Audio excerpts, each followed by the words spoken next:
FC Talk Season 2, Episode 5, the June-July update. Ciao, my dears. Welcome to the 5th episode of the second season of my podcast, FC Talk, an audio discussion about my art business experiences, my vision about photography and generative AI menacing photographers' jobs, and Vertigo, the format about the emotions that populate my mind in these overheated days. Let us start with the first topic, the achievements obtained in June and the hard decisions taken in July. My first publication in a contemporary art magazine, Artistonish magazine, came at the start of June, a good sign of recognition even outside the photography magazines. But then came the publication of my interview in Unattired Magazine, and that was a new step up in my career, considering that there are several places in each issue of a magazine for a set of images, but only one for an interview. Closing out that month came the exhibition of 3 of my light painting images at the Salon in the summer edition of the London Photo Show.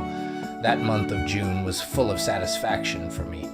Of course, these were perspective satisfactions or recognition, not immediate economic return, and that is the issue I had in the following month of July. You see, there is artist and artist.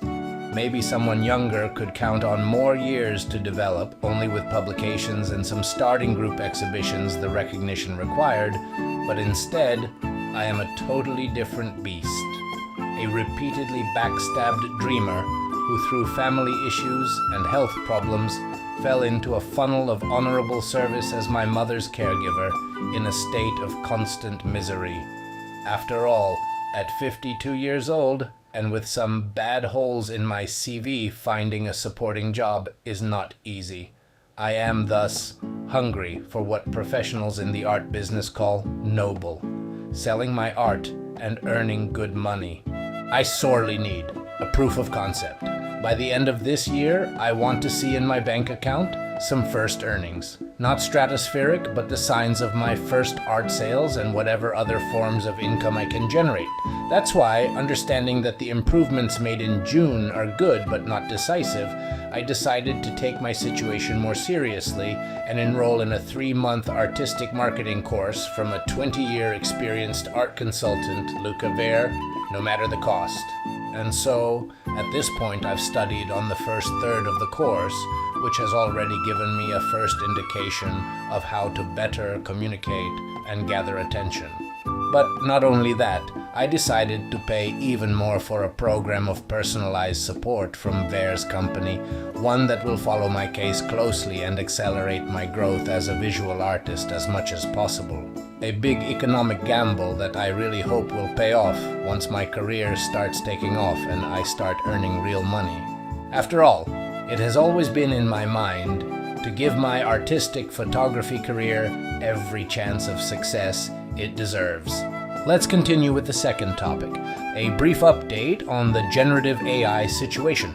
I can't leave you without mentioning the crazy situations that happened between June and July, because big things could have happened, and luckily, the worldwide creative community managed to halt it, and some other additional craziness occurred too. But let's go in order. It was mid-July when all the alarms screamed. Meta had started rolling out sneakily its new generative image AI model called Muse Images, a tool with a particular feature. Announced only by a video on their Meta account, they proposed it, already active and potentially affecting any social account on their platform, starting with Instagram. It allowed anyone with an Instagram account to use their model, tag any social account on the platform, even if they don't follow it, and use its images to generate a new image. It baffles me how this feature, already authorized across all Instagram accounts and without informing anyone, could have been considered positive. I know they're a US-based company, sure, but how did they not foresee any problem with image ownership rights, with the privacy of the people involved, and the nightmare this would create for the most followed women's profiles in particular? This is already an issue on Elon Musk's X, where this kind of feature lets male accounts produce fake nude images of women. Did Meta really want a piece of that? The consequence would have been a storm of legal action from individual big names, but also collective mass legal actions. More than that, it would mean the end of the use of these social networks for so many people. How could Instagram forget that its platform is used as a professional communication tool and source of job opportunities around the globe? These days there are headhunters searching Instagram for new talent, and art collectors use Instagram to find new artists and purchase directly from them in significant numbers, not even counting the entire influencer economy built on top of it. More recently, Elon Musk returned to this discussion, defending the feature that lets his platform's AI model produce nude images of women. I can't see why anyone should continue using that platform. Another piece of news, unrelated to generative AI threats, but connected to the general lack of opportunity an Italian creative has to deal with on the Italian internet. I'm referring to a recent open call from INPS, the National Institute for Retirement Funds, which is, or should be, a serious arm of the state. A state whose constitution guarantees every citizen the right to work, and states that it should remove every obstacle standing in the way of each citizen's economic achievement.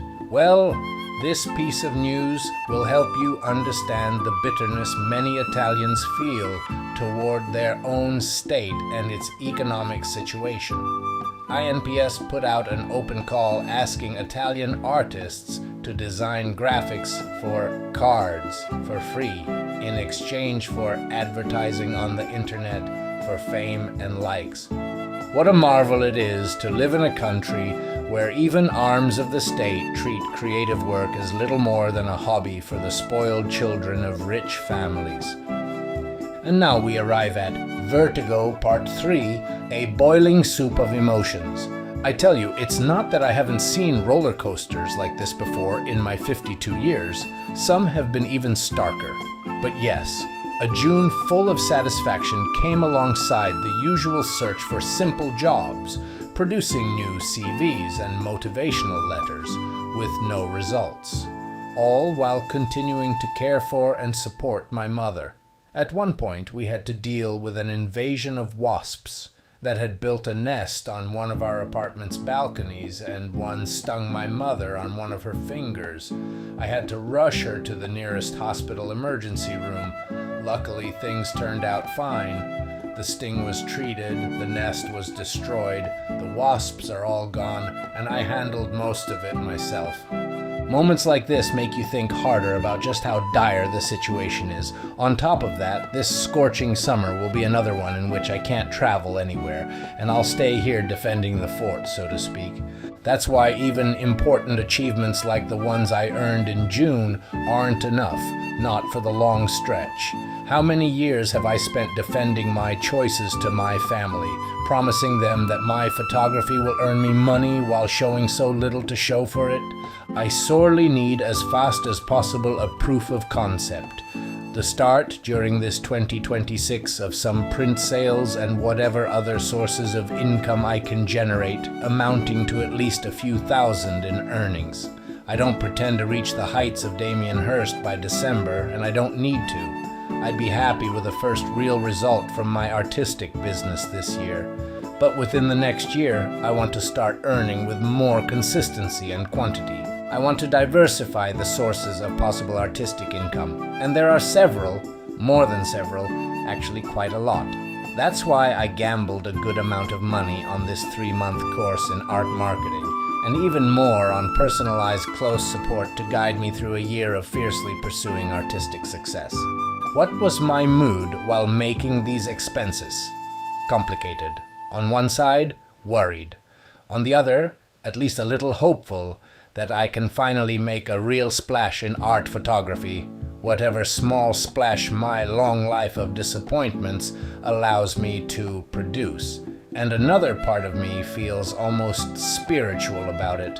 You see, only a few years ago, I couldn't have afforded to invest this kind of money in anything. I simply didn't have it. But last year, A long-running lawsuit ended in a defeat for my family, and the forced acceptance of a modest amount of money that was, at least, a possible first resource to invest, if only I'd had a stable job or wanted to buy a fast car, if only I cared about things like that. Not enough to buy a home, though. Last year I asked myself, what could I do with this strange amount of money? Well, now, in July 2026, I know. Pay for the best chance, assistance, and guidance I can get to succeed in the art business. Let us finish with the last section. What's next? During August, while you enjoy a well-deserved rest and recharge of your energy, I'll pause producing new content for my network. But I'll be focused on absorbing a great deal of art marketing concepts, theories, strategies, and formulas, and start experimenting with corrections and improvements to my artistic communication. This stage of my journey is so new, so early in progress, that I think the next episode of this podcast won't come around before next October. By then, there should be something juicier to tell you, and for my own sake, I really hope to bring you some enthusiastic and positive news. You know by now that I'm not someone who gets excited easily. I need real, concrete reasons to be. Shine on, per aspera ad astra.